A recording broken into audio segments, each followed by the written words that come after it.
Eric Keller here, Enthusiast Auto Group. Today we're in EAG's workshop number 1 and we're with a couple new arrivals, and we're going to focus on this Lime Rock Park Edition M3. This is a repeat visitor that EAG acquired from the very first and original owner in 2015, I believe it was, and we sold it to a really good friend, great client, longtime supporter of the brand and mark in South Carolina, the South Carolina collector as I'm going to call him. And the car is a 6-speed manual with 22,100 and call it 22 miles or so. And it's an all original panels, all original paint car without any paint work. It does have a really nice clear bra installed on the entire hood, the entire front fenders. We'll see a little edge line just right there. Same on the hood, and you can see like the cutouts around the roundel, for example. And the clear bra has served its purpose. There's a couple little chips and nicks that the clear bra has saved the underlying paint. Like this is just on the top of the clear bra itself. The best we can tell, won't know until you physically pull it off, but I'm pretty sure it's just going to be on the top there of the bra itself. Those are the worst marks on the entire car. Maybe the front splitter as well that's original, and it's just taken its mileage correct amount of patina and gives you an idea of what the clear bra has saved the underlying paint. It does have the black grills, black gills, BMW M Performance mirror caps, and a Alcantara M Performance shift knob and boot that is right there with all the stock stuff in the trunk. As you can now see, it's a leather car with most of the factory options. It does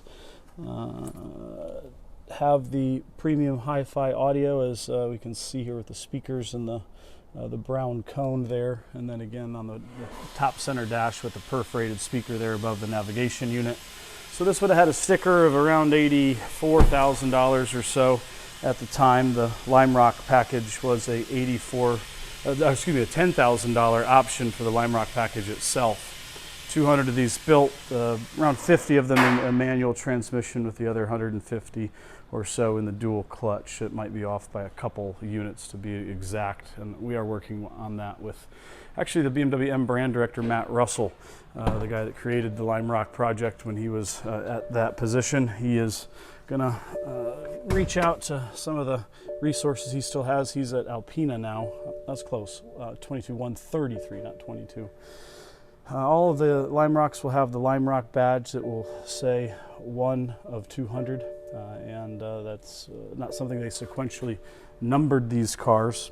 This is J592986, which will be right towards the middle, maybe the early side of middle of the 200 of these built based on the VIN numbers that EAG has gone through.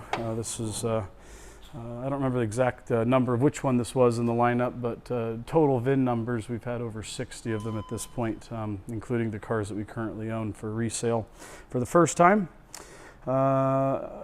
Mechanically, the car is in really great shape. We've found very, very little. We've done our comprehensive inspection on the car and do need to translate that to a work order, but the big items really are going to be just services, fluids, filters, tires.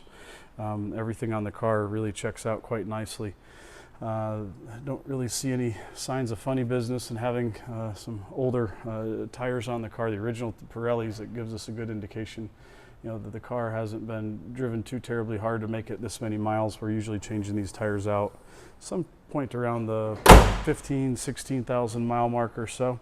I'm going to go ahead and lift it up here real quick, and then we'll continue on the underside.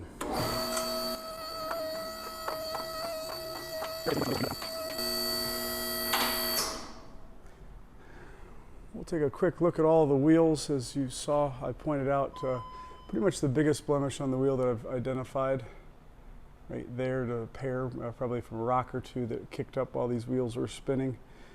And that's probably the most notable imperfection that's physically on the car and not the clear bra. I believe this wheel checks out pretty clean. And we've got good consistent wear on the rotors. Not seeing any signs of heat tempering, which would be an indication that they have seen some aggressive track time, and the same goes for the titanium Iconal muffler. Not showing any cracks, which these welds have a tendency to crack when the mufflers are quite well heated. As you can tell, it is certainly time for a set of tires. I believe there's one other small imperfection on one. Yep, there it is.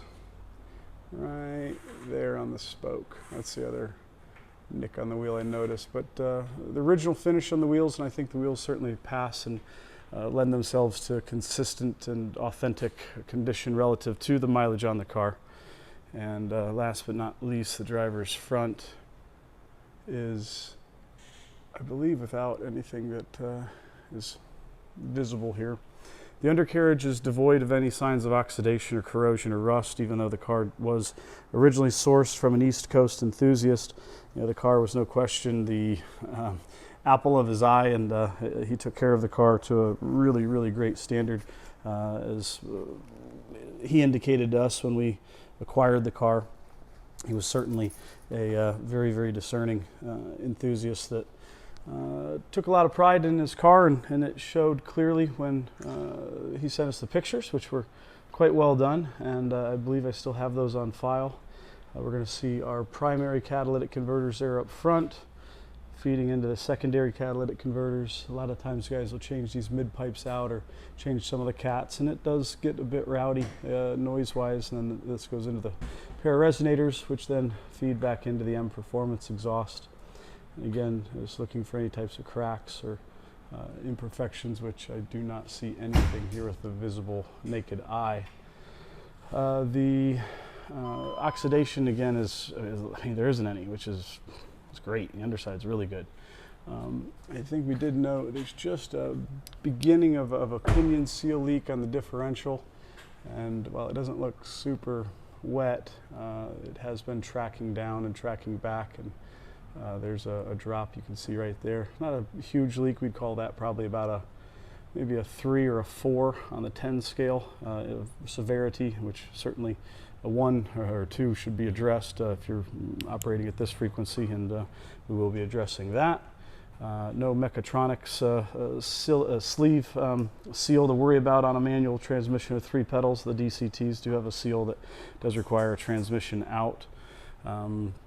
It does have a built-in radar detector system that's quite top end at the time, and certainly still quite relevant and functional today. We can certainly remove that if the next owner so chooses, but I think that that's done well enough and integrated professionally enough that I would prefer to have it on my car if I had the choice as a no-cost option, which is as it's being presented and included today on this car. So that's a good, clean one-lap take on the underside and review of the car. We'll have an itemized, detailed list here in the next couple days of everything that we've identified that we're going to be improving on the car as part of the EAG Rejuvenation Roadmap. Certainly be happy to provide that to any owner that is a prospective owner that's looking at adding one of these to their stable. Thanks again for tuning in. We're going to have a whole lot more cool cars. As you can see in the background, we've got another M5 that's going through the beginning stages. And yeah, I didn't really reference the car behind me there, the green one, but it's a doozy. Thanks again for tuning in to this one take, and subscribe for more. See ya.